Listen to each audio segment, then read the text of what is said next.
Aku si pemalas. Namaku Lazy, tinggal di sebuah desa kecil. Semua orang meremehkanku. Bagiku, kerja adalah sesuatu yang melelahkan. Aku lebih suka menjadi seorang pengemis. Biasanya, setelah makan kenyang, aku lebih suka tidur 1 atau sampai 2 hari. Kadang ada tetangga yang suka memberiku daging, tetapi aku malas untuk memasaknya dan lebih suka membiarkan daging itu busuk. Bahkan untuk makan saja aku malas. Kecuali sudah sangat lapar, aku baru keluar rumah untuk mengemis meminta makanan. Aku juga tidak pernah mencuci baju. Baju yang sudah kotor lebih baik aku buang dan memakai baju lain yang masih bersih. Sampai suatu hari aku sudah kehabisan baju bersih, sehingga baju kotor itulah yang terus dipakai dan menunggu ada orang yang memberi aku baju bersih. Kenapa aku seperti ini? Itu karena ayah dan ibuku terlalu menyayangiku. Dulu, ketika aku masih kecil, kalau diajak jalan-jalan sama ayah dan ibu, aku selalu digendong, bahkan sampai umurku 8 tahun.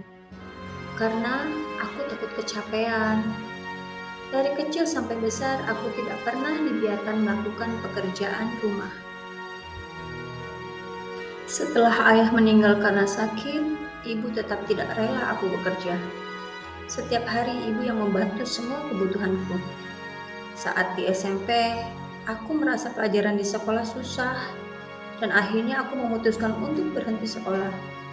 Aku hanya makan dan tidur di rumah.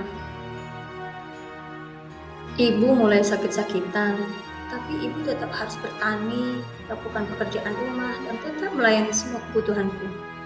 Aku kadang suka merasa tidak puas dengan ibu. Seringnya aku marah dan memukul ibu. Saat usiaku 18 tahun, ibu meninggalkan aku untuk selama-lamanya. Mulai dari situlah kehidupanku berantakan. 5 tahun sudah kepergian ibu, dan aku sangat tidak terurus. Tubuhku semakin kurus, baju-bajuku sudah habis terbuang karena tidak pernah mau kucuci. Aku ingin segera menyusul ayah dan ibu. Dan akhirnya, di musim yang dingin, Lazy meninggali rumahnya karena mati gelap.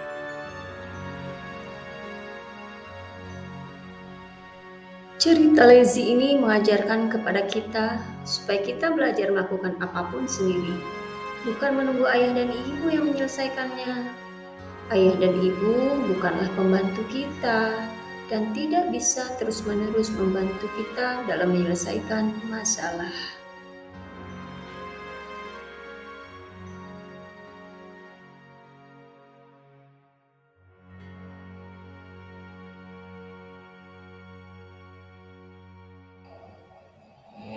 Pesan pendek yang tidak akan dihapus. Setelah pensiun, Mama jadi suka jalan-jalan. Setiap hari, Mama selalu mencari kegiatan di luar rumah. Sedang aku selalu saja ada banyak hal yang perlu Mama bantu. Saat aku lembur, aku butuh Mama untuk menjemput anakku. Ketika aku malas memasak, aku akan pergi menumpang makan di rumah Mama. Saat teman-teman datang ke rumah untuk kumpul makan bersama, aku butuh Mama untuk membantu menyiapkan makanan. Jadi, aku sering khawatir jika tidak bisa menemukan Mama sewaktu-waktu. Pada hari ibu, aku menghadiahkan Mama sebuah handphone dan meminta Mama untuk selalu menghidupkannya selama 24 jam. Dengan begitu, aku tidak perlu khawatir lagi harus kemana mencari Mama. Setelah Mama memiliki handphone, semuanya benar-benar menjadi praktis.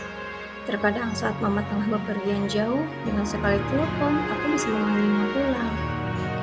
Kebanyakan aku mengirimkannya pesan-pesan seperti, "Ma, nanti malam aku mau makan daging panggang. Ma, anakku kurang sehat, tolong bawa dia ke dokter.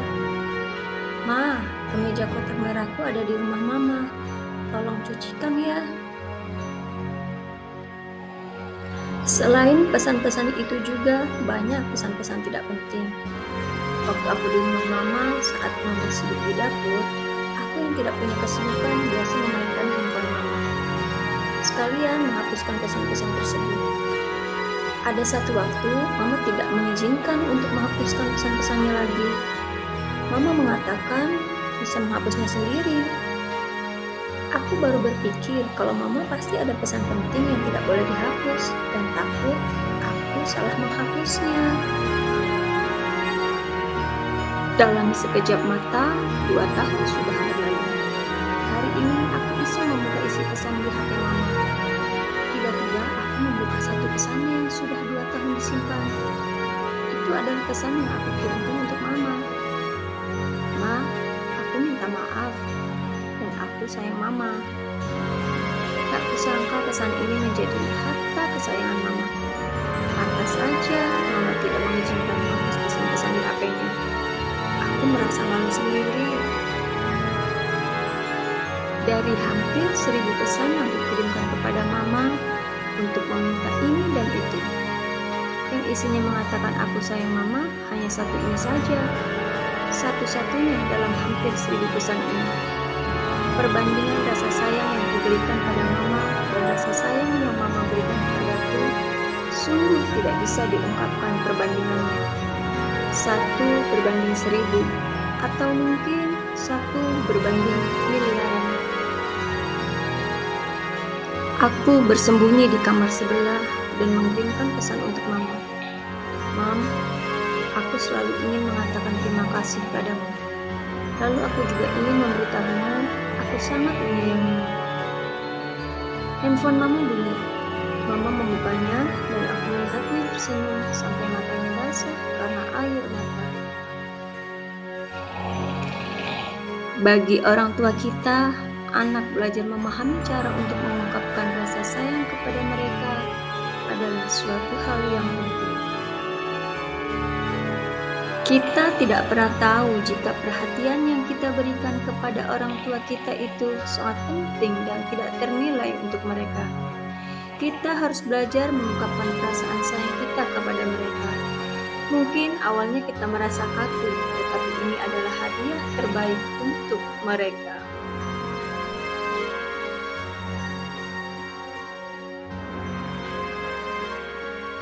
Pengalaman yang paling berharga.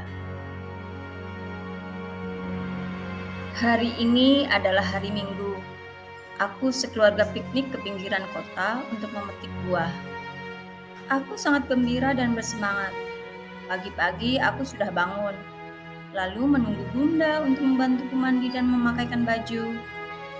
Jam 10 pagi aku sudah sampai di kebun buah. Aku dan Bunda membawa keranjang bersama-sama menuju kebun stroberi. Aku melihat beberapa anak yang seumuran denganku di sana. Aku meletakkan keranjang lalu mendatangi anak-anak itu untuk bermain bersama mereka. Setelah berjalan mendekat, aku baru menyadari di samping anak-anak itu terletak sebuah keranjang besar. "Kalian sedang apa?" tanyaku penasaran. Seorang anak menoleh dan berkata, "Kami sedang memupuk tanah. Dengan begitu, kami bisa menghasilkan uang untuk mama." Selesai bicara, anak itu kembali mengambil pupuk dari keranjang dan menaburkannya ke tanah. Aku baru tahu, ternyata isi di dalam keranjang tersebut adalah pupuk. "Mama kalian kan sudah bekerja menghasilkan uang. Kenapa kalian masih juga harus bekerja untuk menghasilkan uang?" Tanyaku tidak mengerti. Orang tua bekerja dan mengurus kita itu tidak mudah, dan itu bukan sesuatu yang harus mereka lakukan. Kita juga harus menyayangi mereka, jawab anak itu. "Betul, Mama juga bukan pembantu kita. Aku ingin Mama lebih sedikit santai," jawab satu anak lainnya. Aku melihat anak-anak itu bekerja keras. Aku jadi teringat Pagi ini aku masih meminta Bunda memandikan dan memakaikan baju. Dalam hati, aku merasa sangat malu. Lalu aku berlari ke arah Bunda dan memeluknya. Aku berkata dengan suara kecil, "Bunda, kelak aku juga akan membantumu mengerjakan sesuatu. Aku tidak akan membiarkanmu menjadi pembantuku."